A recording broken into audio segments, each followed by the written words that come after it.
You're listening to Worshipology with Curtis Parks, a biblical, practical, and spiritual conversation about living and leading worship.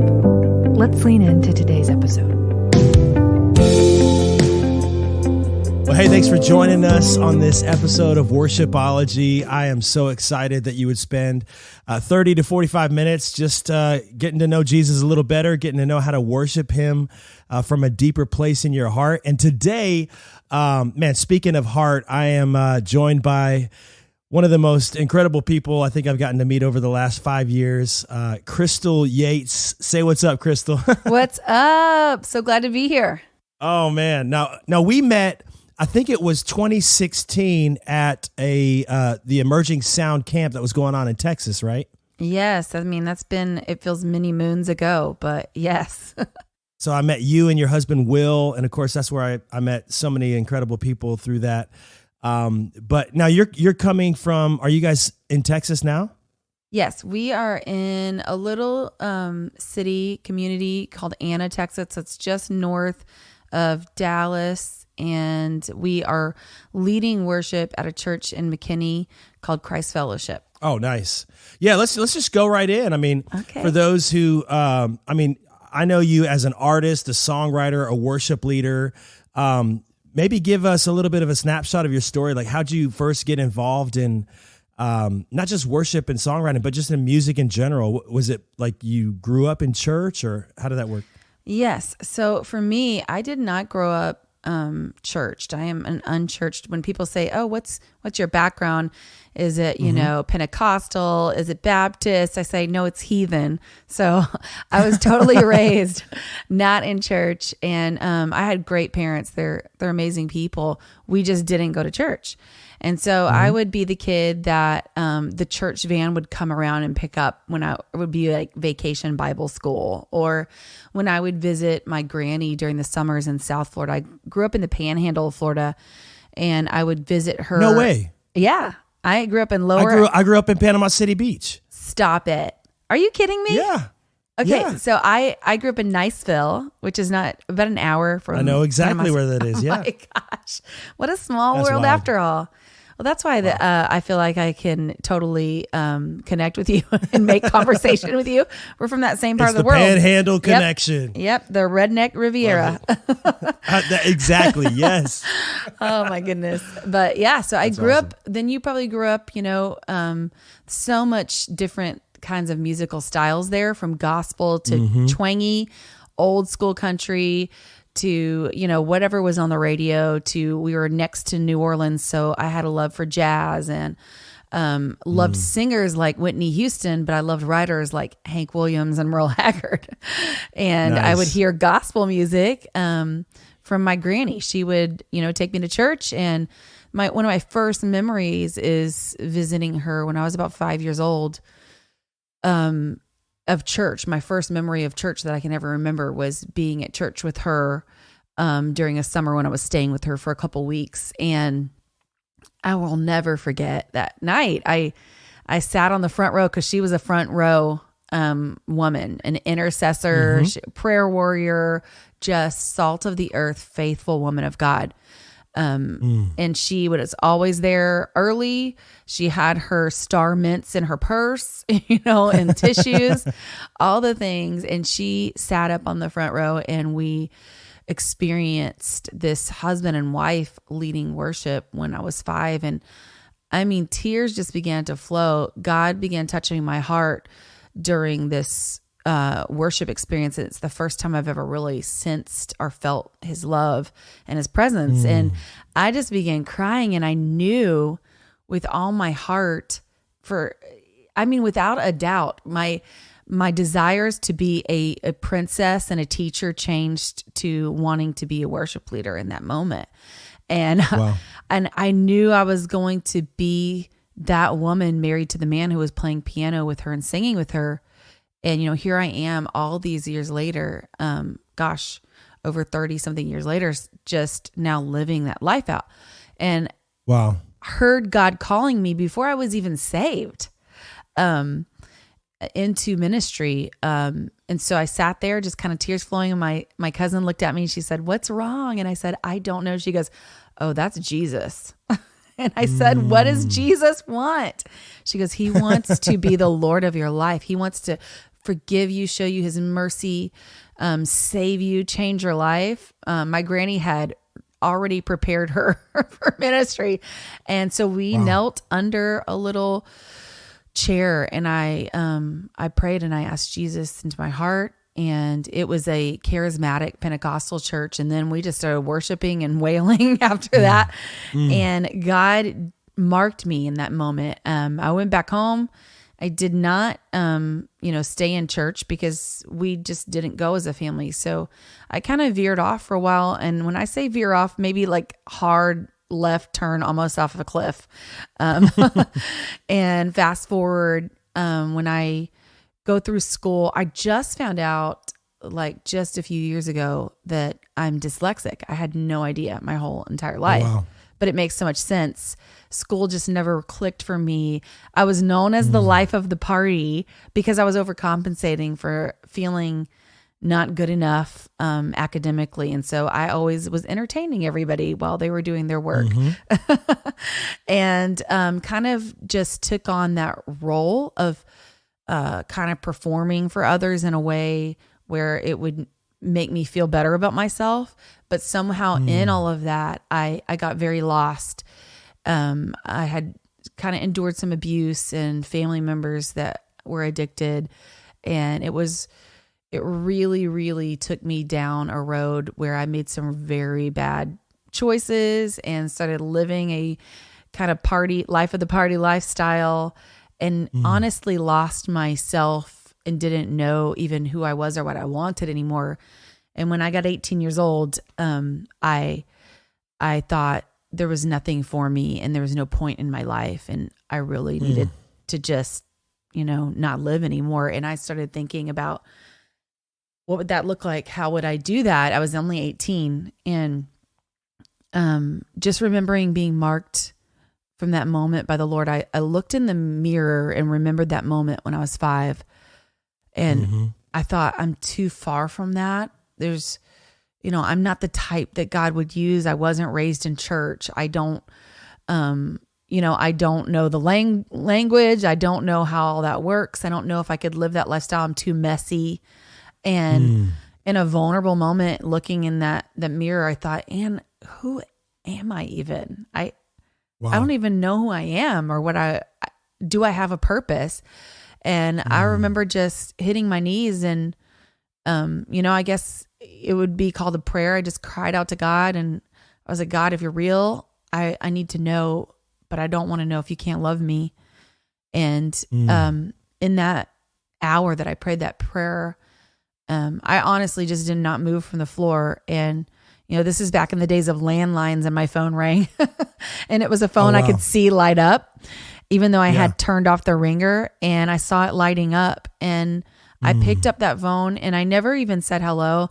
And on the other end was this sweet voice that called out my name and said, Crystal, is that you? And I said, yes. And she said, I know I haven't seen you in years. And she was this sweet pastor's wife of a church I'd visited like 4 or 5 summers ago. I mean, it'd been a long time since I visited this woman. And she said, I was praying today, and I just had the overwhelming feeling to invite you to some revival services we're doing tonight. But first, you need to know that God loves you and he has a plan for your life. And I thought, how do you know? But it was this woman that listened fiercely to the Lord, very intentionally, and prayed over people and interceded. And the Lord dropped, my name in her heart of all days, that day and that time. And so it's shaped everything that I do. And I've never looked back since that day. I went to that revival service that night and just cried the whole entire time that worship was going on. I don't know that they ever even got to the preaching. And the speaker came up and he told about the gospel, and I really understood it and needed it so badly and so desperately. I walked down the center of this aisle in front of all these people in this little church, and I just fell, and I felt like chains were falling off of me as I came forward, and all these ladies just surrounded me, began praying over me, and just praying things that only God could have known about my life. Wow. And speaking over me, and my life was changed. I mean, I really have not thought God can't, since that day, I've never thought he doesn't have a plan for me and he can't love me. Now, my life isn't perfect, and I face hard times, and I walk through hard times. And sometimes I'm like, God, where am I? Where are you? But I've never doubted that he loves me and that he can use me. You know what's powerful about just hearing your story is that you know your story. Like, I think so many of us, if you were to ask, like, you know, maybe the average churchgoer or Christian, like, hey, what's your testimony? It might take us a minute to kind of figure out how God really changed our life. But as you tell your story, it just kind of flows so effortlessly. And I think part of what makes you a powerful songwriter or a powerful worship leader is knowing your story, knowing your testimony, and being able to come out of that place of knowing where you were, knowing where you are, and then knowing where God's calling you next. And I mean, some of the songs that you've written, it's so obvious, like testimony is a common thread in your life, in your writing. I mean, you wrote just a couple songs I know of. I Got Saved, and I think you were on What Mercy Did for Me, right? Yes. And those two songs, I mean, obviously, like, you know, What Mercy Did for Me, powerful song. Micah Tyler carried it well. I Got Saved. I mean, I don't know who all's covered that one, but I mean, these are two songs that are like so laser focused in on like, hey, this is who I was. This is who I am in Christ. And I think, you know, one of the things that I love talking with worship leaders about is this idea of testimony, because I mean, you know, Revelation 12:11, we overcome by the blood of the Lamb. That's what Jesus did for us. And then the word of our testimony, that's what we can continue to tell, to put the enemy in his place. And I mean, just talk to me a little bit about that. Like, you know, how do you, I guess, honor your story, and how do you write out of testimony, like for the songwriters that are listening? Because now this is cool about your journey is that you've got not just obviously like worship songs and leading worship as part of who you are, but also you have a heart for country music. And you just told us, like, you know, that goes all the way back to your childhood. How do you, maybe this is a twofold question, like how do you balance the artist integrity within you of like, yes, I love country. Yes, I'm a worship leader. And then the writing side of that too. So there's like the art and, you know, performing that, but also writing for both of those worlds. What does that look like? What's that journey been like? Yeah, I think it mostly comes from, with me, I mean, I have such a deep love for music, but I also have a deep love of storytelling, and specifically for testimony. I have a deep love, like it's in me to tell my story. It's in me to charge others to be telling their story, because of that scripture that says, you know, we overcome by the blood of the Lamb and the words of our testimony. It was one of the very first scriptures I read after I got saved. And it became an imperative, almost like operative for me as a believer, as a writer.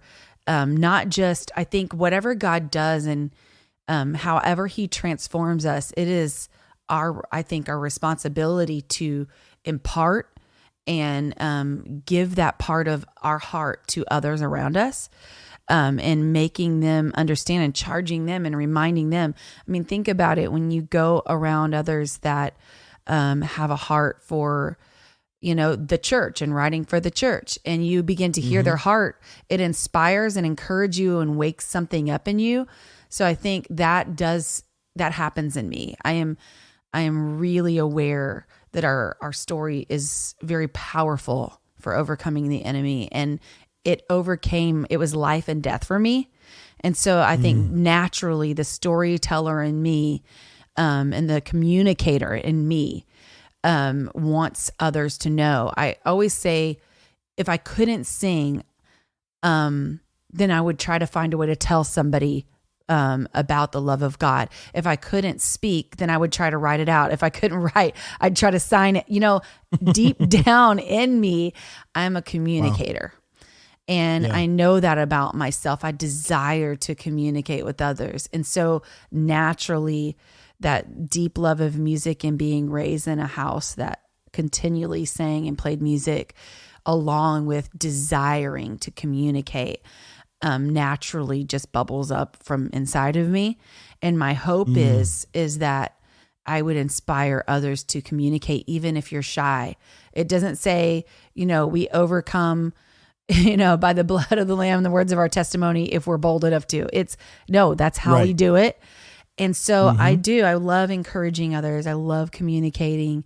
And so when I go out in bars, like in wine bars and public places to sing, it is natural for me to also know that God exists in my love life. He exists in the life of my friends when they're walking through divorce. He exists as I raise my kids. He exists, he's there. He's with me in those moments. And so I write songs about those moments as well. So it's natural for me to open up and tell people these stories about life and love, and anything I've lived through, I'm going to probably write about it as I process it. And that's how I process things, as well as music has been super healing for me.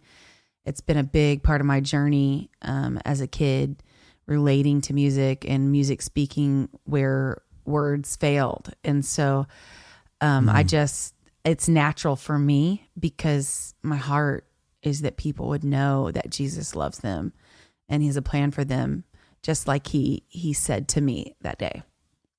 Wow.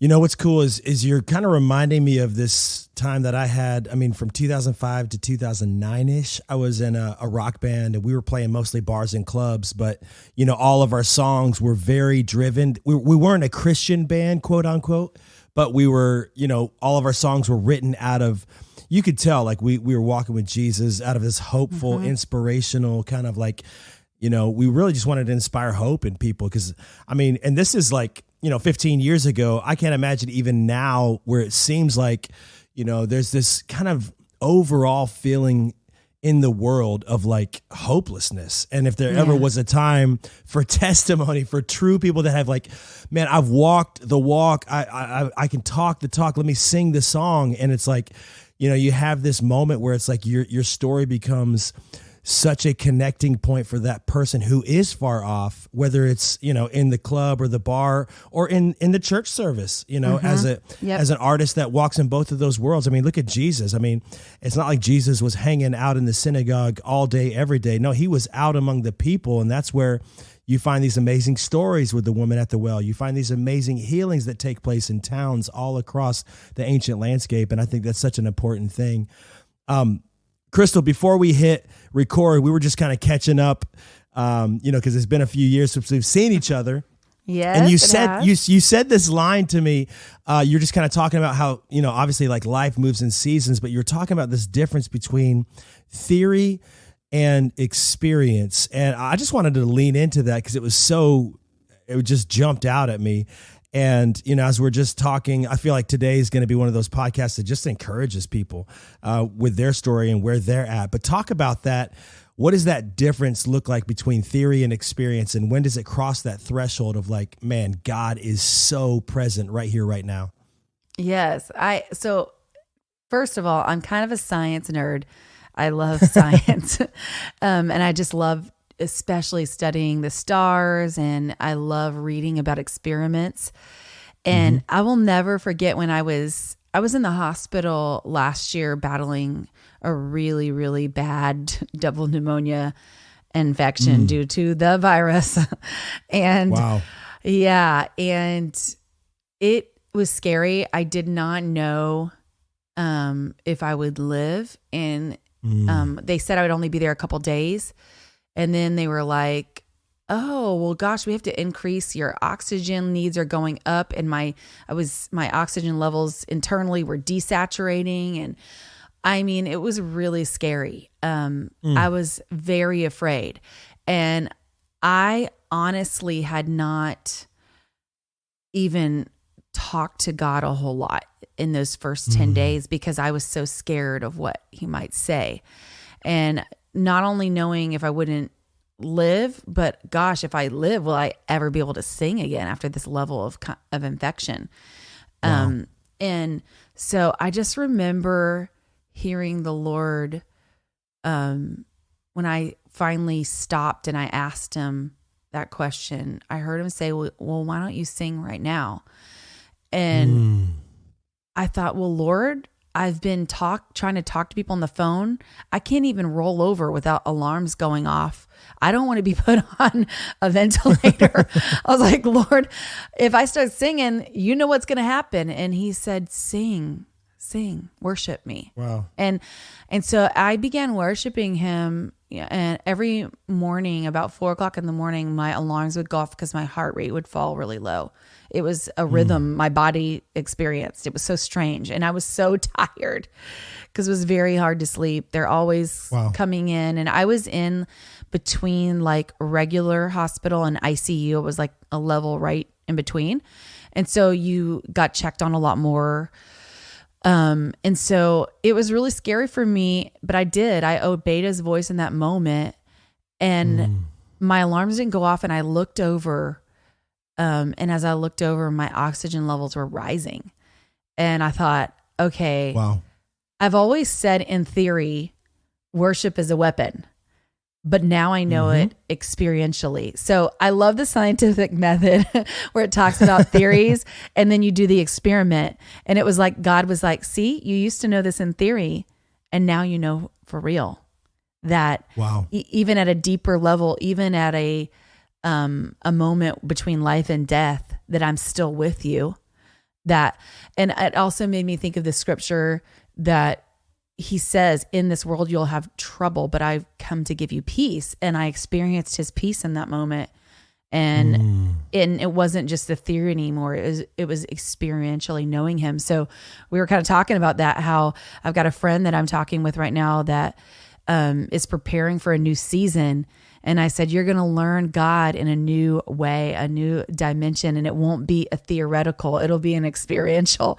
And so we can believe these things about God, about his word, but until we experience him with it and it becomes real, then that's when we own it. We really own it. I mean, we can say it in faith, which is important. It's an important part of our walk. Faith is powerful. It is the only way we can access the kingdom is by faith.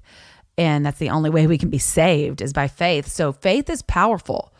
But then whenever those theories are tested and you experience it, you own it in a new way, and you can look back and you can say, no, I know that through the valley of the shadow of death, he's with me. Yeah. And he is leading me and he's comforting me because I've been in it and I walked through it with him.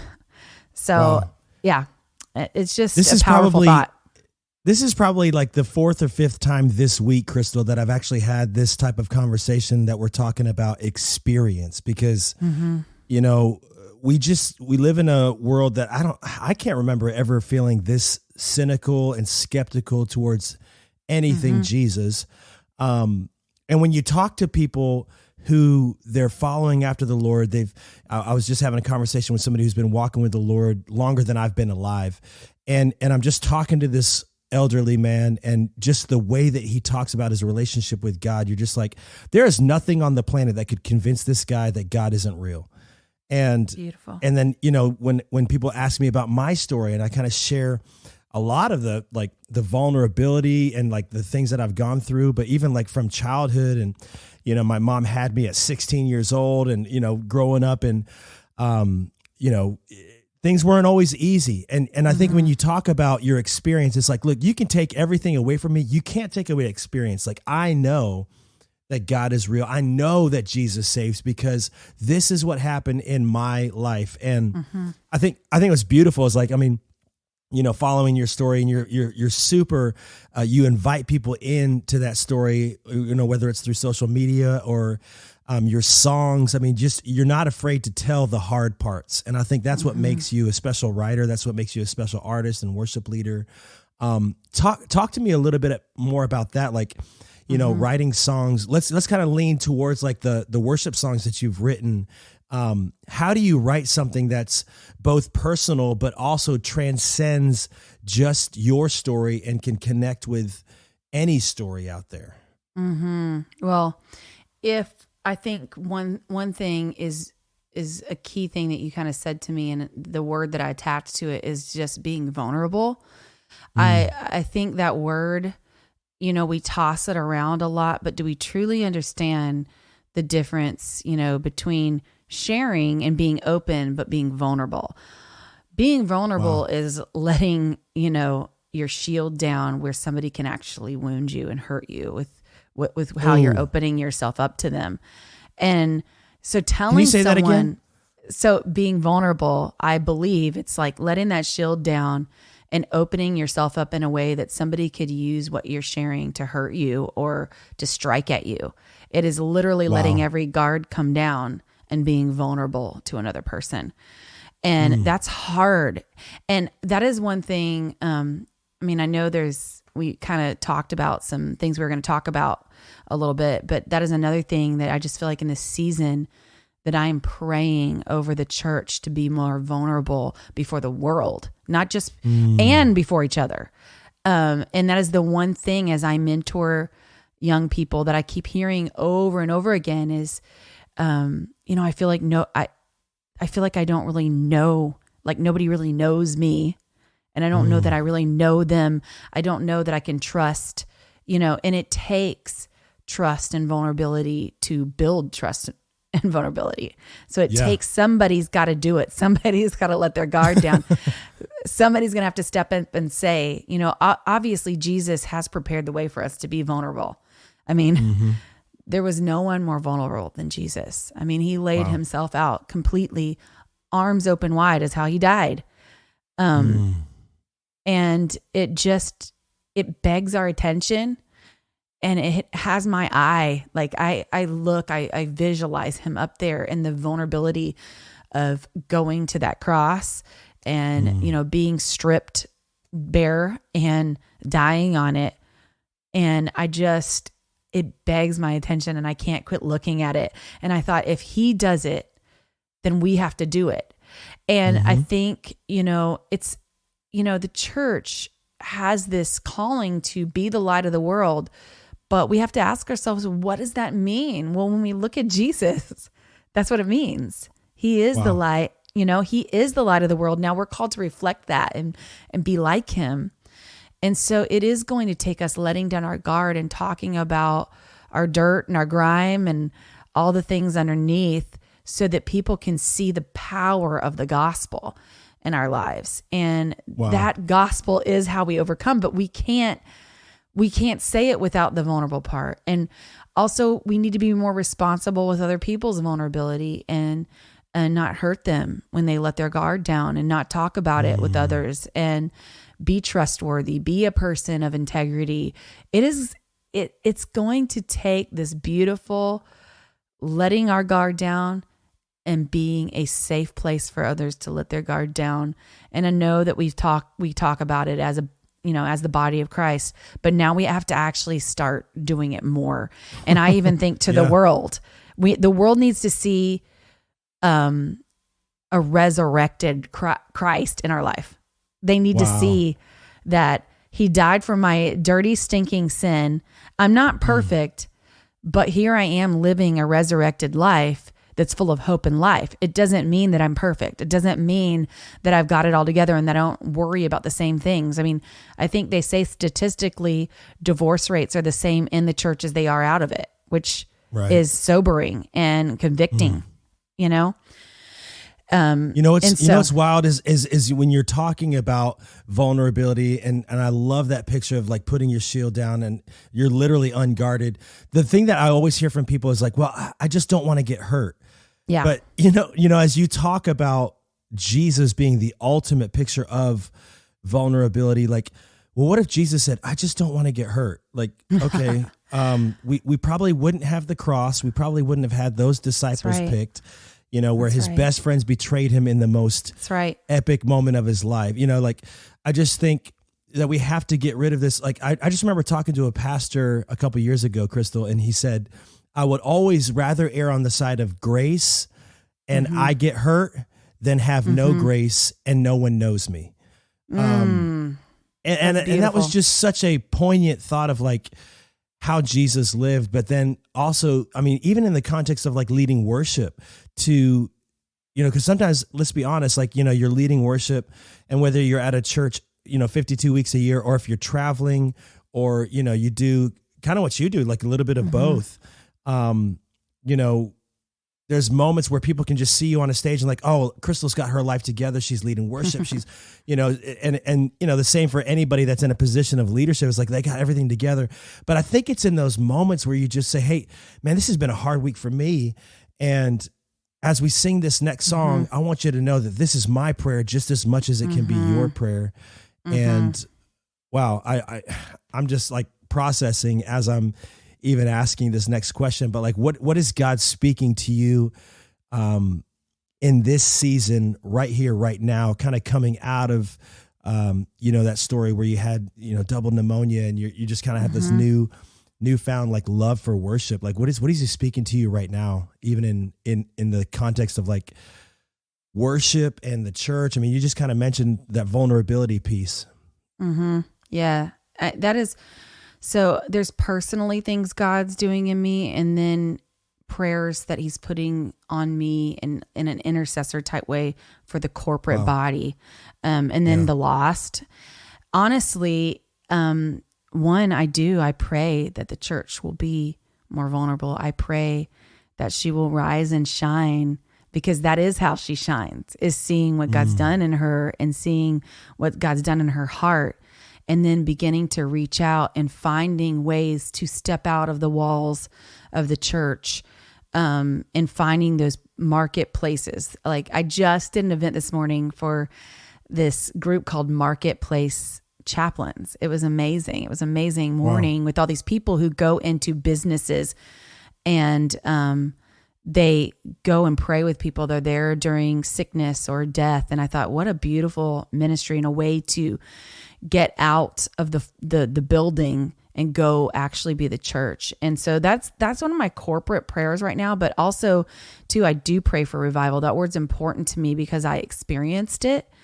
And revival to me, I think looks so different than a big worship service. Like I just see it looking different. I see, I don't know, I guess I'm very visionary. I'm led by vision, and I see something.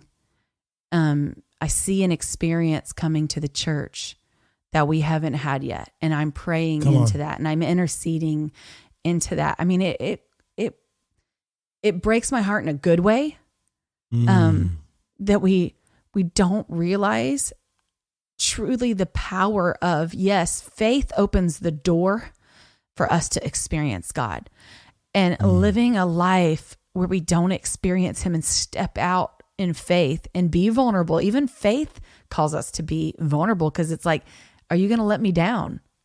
I mean, really, faith, I just read a song called Seed of Faith, and one of the lines in it that I took into a co-write was, in a field of doubt, plant the seed of faith, and God sends the rain. Because if we don't have doubt present, faith is not needed. When we see God, we will no longer need faith. It will be sight. Our faith will be sight. So we have this beautiful moment here as human beings to experience God through faith. And then those theories become tested, and we have those experiences with him, and we can talk about his faithfulness and say, hey, I might have went through this, but God was with me. And the same God, I'm not the exception, I'm the rule. The same God is with you. He might be with you in a different way, but he will be with you nonetheless. And I remember even saying to God in that moment that I was in the hospital, I said, if I don't get out of here, I know you're with me, and I know you've walked me all the way home, and you will have been faithful even then. And so it was seeing and sensing his presence and experiencing with him. I mean, of course it was provoked by my faith. I believed these things, but didn't feel the belief, but they opened the door to the experience with God that I don't know would I've ever had. And so there's that. And then for me personally, I it's almost like the thing that he did in my heart all those years ago is still there, but it's more.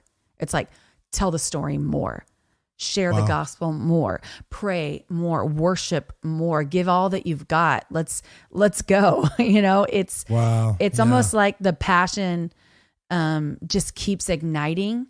And even in the seasons where I don't feel like it, there's this fire shut up in my bones to keep saying, and I'm living, this makes me almost cry. I'm living off of something that he did in me over 25 years ago.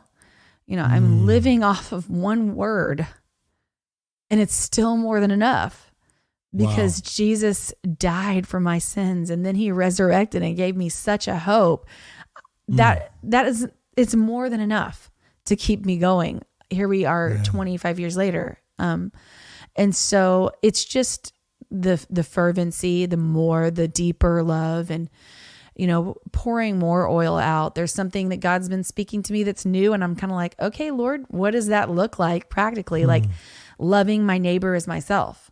Well, this is crazy. I'm not there yet, but I'll just kind of share as I was talking to the Lord about it. I was driving in the car several weeks ago, and I said, what does that look like? And I just kind of heard the Lord say, well, you love to go out to eat, right? And I'm like, yeah, I do. He's like, do you care that if your neighbor goes out to eat, why don't you send your neighbor out to eat, or why don't you send somebody, like, care for them like you'd care for yourself? And I was like, whoa, that is, I was like, it seems so like duh and so practical, but do we care about our neighbor in a way that is very sacrificial, that we would not only put aside something for ourselves and time for ourselves, but time for the people around us? Our neighbor is everyone. It's everyone and anyone who we come in contact with.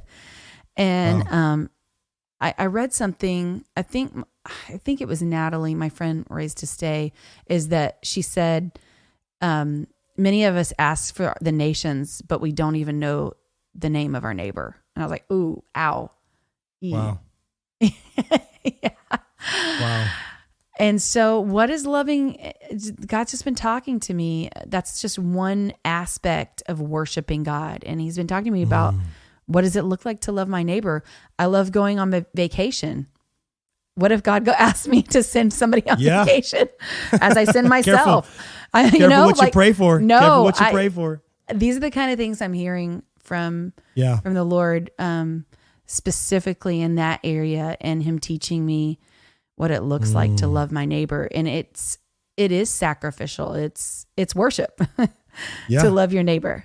And and honestly, I think revival and loving your neighbor aren't two separate events. I think, what if there was a revival of loving your neighbor? And I think that's when the world sees, okay, wow, like this church thing is for real. Jesus is for real. I need to try this thing out. Yes. And man, I'm so encouraged right now.